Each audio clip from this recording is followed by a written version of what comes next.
Bapakku yang di surga, kami berterima kasih buat hari yang baru ini.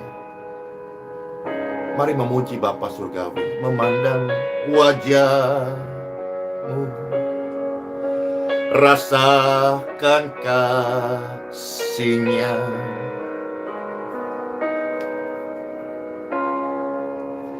Tinggal dekat Dia tiap saat di dalam hidup kita semuanya.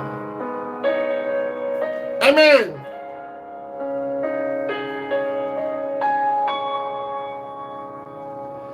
Bapakku yang baik, sangat ku cinta. Kasih-Mu padaku semakin nyata ku rasakan. Kaulah Bapakku yang baik, penuh karunia. Ku bersyukur selalu kepadamu Bapa. Amin. Terima kasih Bapa. Kami bersyukur, kami datang menyembah, memandang wajah-Mu, rasakan kasih-Mu. Tinggal dekat-Mu, tinggal dekat pan Bapa, setiap saat di dalam hidupku. Kaulah Bapakku yang baik, penuh karunia. Kasih-Nya pada kita selalu nyata di hidupmu. Kaulah Bapakku yang baik. Amin. Penuh karunia dan sangat kami cinta. Kami bersyukur selalu kepadamu Bapa.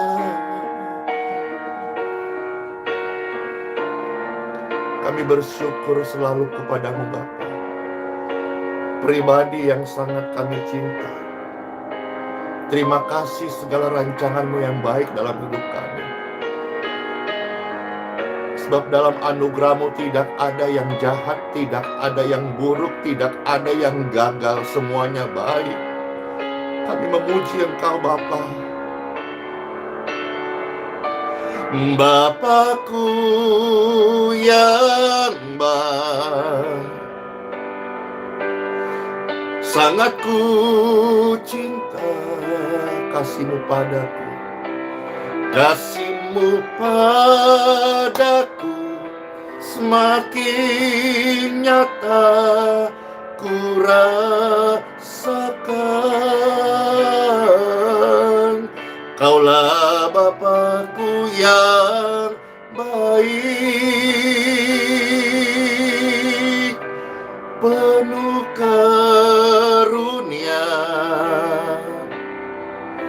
Kami bersyukur selalu kepadamu Bapa.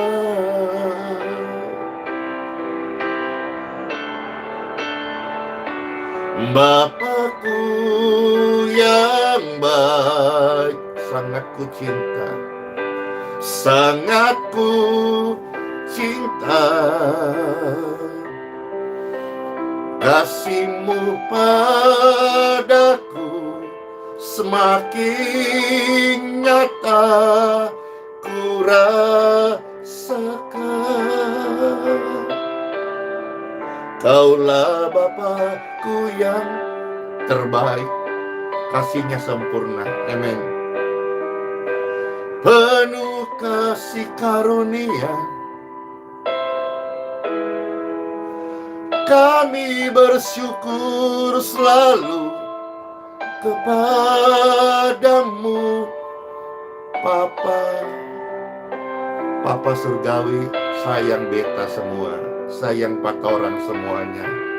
Percayalah, kasih sayang Papa surgawi dalam hidup kita anak-anaknya tidak lekang oleh waktu, tidak dihambat oleh ruang dan waktu. Kasih sayangnya adalah abadi. Siapa pribadi-pribadi yang mengalami kasih sayang Papa surgawi? Saya, ya, Engkaulah Bapa kami yang baik. We love you, Lord Father in heaven. Terberkati banget kan Bapak Ibu sekalian. Puji syukur. Bagaimana kabar semua kita? Semuanya ada di dalam kasih karunia Bapa. Dia Bapa yang penuh dengan kemurahan. Bapak Ibu sekalian, saudara-saudara, dalam hidupku tentu juga Pastor Andy mengajak dalam hidup kita semua anak-anak Bapa, marilah yuk kita melihat sesama kita bukan hanya rindu melihat mereka ditolong Tuhan, bukan hanya rindu melihat mereka disembuhkan dari sakit penyakit dan kelemahan mereka, bukan hanya rindu kita berbagi kasih baik secara kemanusiaan, tolong orang yang sedang dalam kesusahan, ataupun juga berbagi kasih kepada saudara-saudara seiman. Tetapi saya rindu melihat jiwa-jiwa diselamatkan. Saya rindu melihat jiwa-jiwa diluputkan dari api neraka. Saya rindu melihat jiwa-jiwa itu mendapat hidup yang kekal. Dan saya percaya Kitab Suci berkata, yang bisa memberikan kekekalan adalah Tuhan Yesus Kristus. Yuk kita melihat beberapa bagian firman Tuhan sebagai dasar apa yang menjadi kerinduan Pastor Andy. Dan saya percaya ini adalah kerinduan Bapa di surga. Rindu melihat manusia diselamatkan. Kosongkan neraka. Neraka bukan buat manusia. Neraka untuk tempat hukuman malaikat dan iblis-iblis yang bersekutu dalam pelanggaran. Manusia tempatnya di surga. Amin. Oleh karenanya, khususnya kita sesama anak-anak Tuhan, orang-orang yang tadinya juga punya banyak pelanggaran, dosa, setelah kita dibenarkan, ditolong Tuhan, disembuhkan, diselamatkan, bahkan diberkati Tuhan, kita juga rindu. Bukan hanya melihat orang susah, mereka tersenyum dan bahagia. Bukan hanya melihat orang sakit, ditolong Tuhan, disembuhkan, dipulihkan, tapi juga jiwa-jiwa itu boleh diselamatkan. Time for Bible. Dalam nama Bapa, Putra, dan Roh Kudus. Amin. Beberapa bagian firman Tuhan, Pastor coba membukakan bagi Bapak Ibu yang terkasih. Selamat mendengarkan. Kita mendengar, Pastor membacakan dari Yakobus pasal 5, ya, ayat 19 sampai ayat yang ke-20. Yakobus pasal 5 ayat 19 sampai ayat yang ke-20. Demikianlah firman Tuhan bagi Bapak Ibu yang terkasih. Saudara-saudaraku, jika ada di antara kamu yang menyimpan, maksudnya itu sesat atau salah jalan. Jika ada di antara saudara-saudaraku yang menyimpan dari kebenaran, dan ada seorang yang membuat dia berbalik, ya Tuhan, salah satu dari seorang itu, Tuhan, jadikanku alatmu, jadikanku penjala manusia, jadikanku saksimu, jadikanku berkat bagi keselamatan jiwa-jiwa yang tersesat, yang menyimpan dari kebenaran. Jadikan tutur bahasaku, jadikan wadah pelayanan yang kau percaya kepada kami. Jadikan hidup kami setiap hari, ya Tuhan, menjadi mezbah persembahan yang ukupan wewangiannya menyenangkan hatimu, Bapa surga. Demikian pun dari ribuan orang yang sedang menyaksikan live streaming ini, jadikan mereka salah seorang yang membuat jiwa-jiwa yang terhilang, yang harusnya mereka oleh karena kesesatan dan menyimpan dari kebenaran, mereka mendapat upah hukuman api neraka.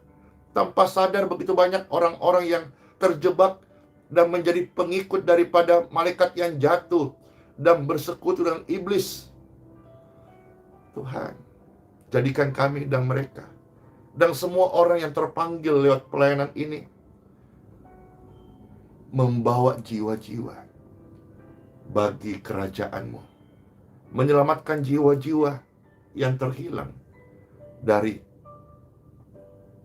cengkeraman iblis dan membuat mereka merasakan, mengalami, mewariskan surga-Mu Bapa.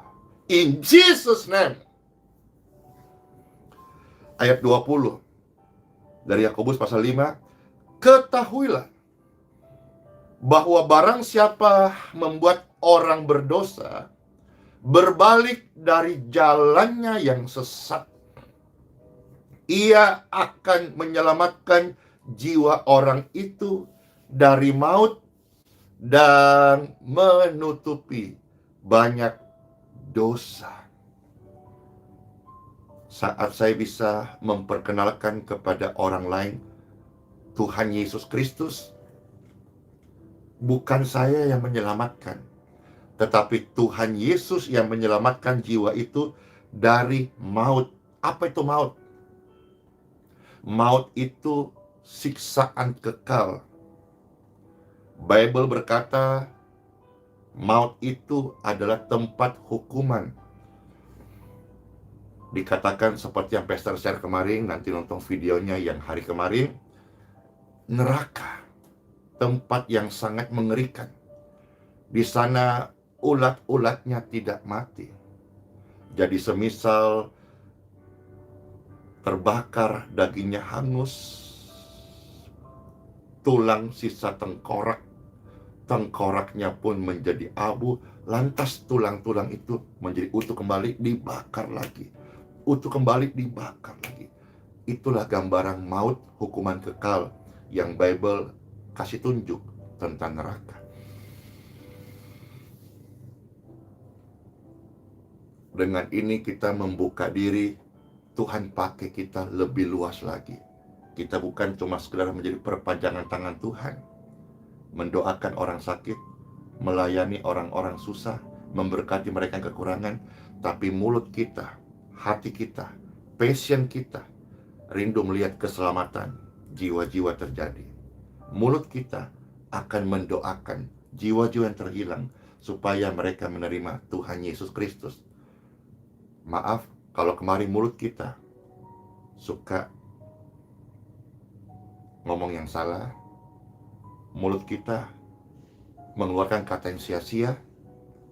Pastor sampaikan bahwa firman Tuhan pernah berkata, setiap perkataan sia-sia yang manusia ucapkan nanti akan mereka pertanggungjawabkan. Jangan menjadi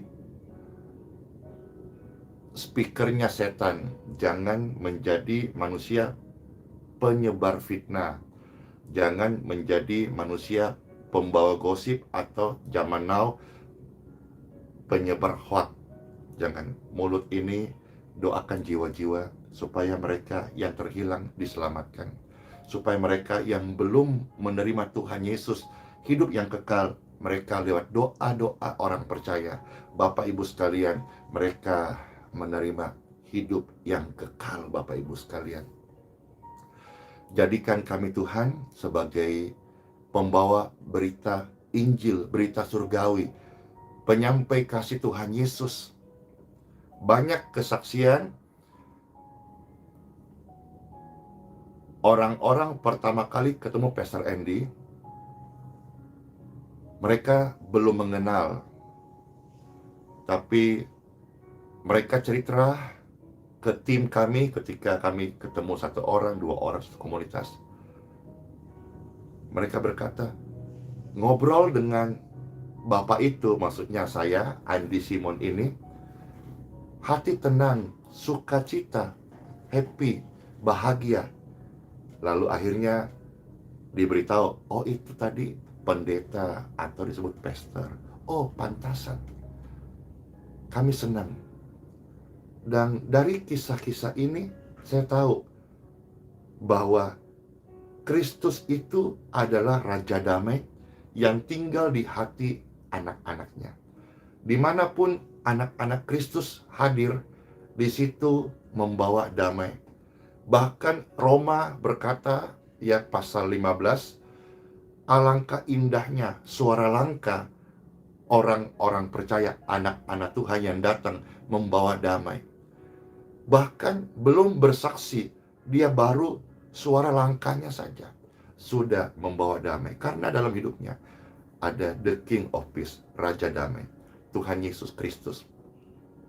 Mari Bapak Ibu sekalian, banyak pelayan di sekitar kita. Banyak pelayanan yang Tuhan kasih kepada kita, banyak. Ingat, ladang sudah menguning. Bapak Ibu sekalian nonton ini kan banyak. Mungkin ada yang berilmu dalam arti gelar akademis teologinya mumpuni. Ayo, pakai itu untuk membawa jiwa-jiwa kepada Tuhan Yesus. Jangan pakai ilmu akademis kita hanya sekedar mempertontonkan kita hebat, di luar pemahaman kita tidak hebat. Lantas kita mulai debat. Hati-hati, ini sekarang zaman ITE. Orang-orang bisa punya celah melaporkan. Kalaupun harus debat, ya tertutup saja. Karena kalau kita debat sekarang secara Zoom atau publish di online ini kan, itu bisa istilah kata digoreng-goreng, istilah kata nanti dipotong-potong lalu dibuli-buli, padahal mungkin tidak begitu maksudnya ya. Bagi Pastor Andy, kalau kita mau diskusi tentang keimanan, tempatnya itu dalam kelas ya. Misalnya orang-orang yang bersekolah teologi gitu kan, ada kelas tuh. Nah, dalam kelas itu tempatnya berdiskusi ya. Tapi kalau misalnya kita keluar kelas, ya bagi saya pribadi, apalagi kita di medsos ini, jadilah berkat. Sampaikan kata-kata berkat, sampaikan kabar keselamatan, kelepasan, kesembuhan. Itu juga pintu daripada kabar surgawi tentang keselamatan dari Tuhan Yesus Kristus. Baik, kiranya renungan singkat ini membawa lebih banyak hati untuk melihat jiwa-jiwa ketika dia susah, bukanlah objek untuk kita bully atau kita rendahkan, tetapi sasaran kasih untuk kita beritakan tentang Yesus Kristus, Sang Penolong, Sang Penyembuh, Juru Selamat. Selamat masuk hari yang baru. Kalau hari ini Tuhan Yesus sudah pakai banyak orang, Tuhan Yesus bisa pakai bahkan orang paling sederhana, orang yang mungkin tidak berilmu akademis tinggi, tapi dia berikan hatinya untuk dibentuk oleh Tuhan, maka Tuhan bisa pakai dia menjadi seorang pemberita Injil, pembawa kabar baik. Mulutnya dipakai membawa pesan surgawi. Bagaimana Bapak Ibu sekalian? Apakah Bapak Ibu tertantang? Apakah Bapak Ibu rindu? Tuhan pakai setiap kita, bukan karena kehebatan kita. Dengarkan closing statement pastor saat ini. Tuhan pakai setiap kita ketika engkau memberikan hatimu dipakai oleh Tuhan. Nggak usah berkata seperti nabi-nabi, aku tidak fasih lidah. Lantas tiba-tiba ada malaikat membawa bara api, tung di mulutnya. Jangan kayak Musa juga, aku tidak punya apa-apa. Tuhan bisa pakai teng, apa di tanganmu, tongkat juga bisa dipakai. Intinya adalah, you mau apa tidak? Saya mau Tuhan. Dari segala keterbatasanku, saya mau memberikan hatiku. Ya Tuhan, hatiku ini yang jauh dari sempurna Tuhan, bahkan banyak kelemahan, tapi pakailah kami Tuhan. Karena bukan kesanggupan, bukan kemampuan yang Tuhan cari, tapi kemauan.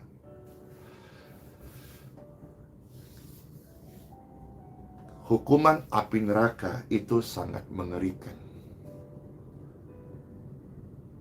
Tetapi ada satu hal lagi yang lebih mengerikan. Kalau ke neraka bareng-bareng orang yang kita kasihi. Saya ulangi, hukuman neraka itu sesuatu yang sangat mengerikan. Ada satu hal yang lebih mengerikan. Apakah itu? Ke neraka bareng-bareng dengan orang yang kita kasihi.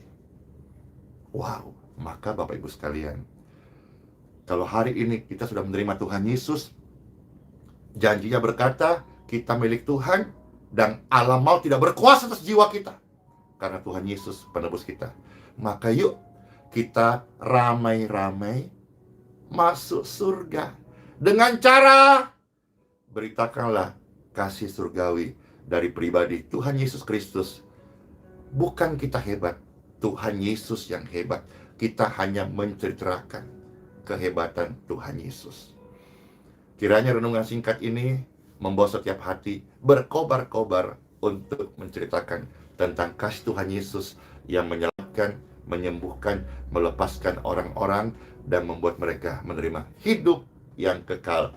Ingat, Tuhan Yesus menyelamatkan. Kalau dulu, kemarin, istilah kata kita lebih sering pakai istilah Tuhan Yesus memberkati. Hari-hari ini, pastor pribadi ketika WhatsApp menyampaikan kalimat penutup, bukan lagi Tuhan Yesus memberkati, tapi saya mengucapkan atau menulis Tuhan Yesus menyelamatkan, lalu kasih tanda salib.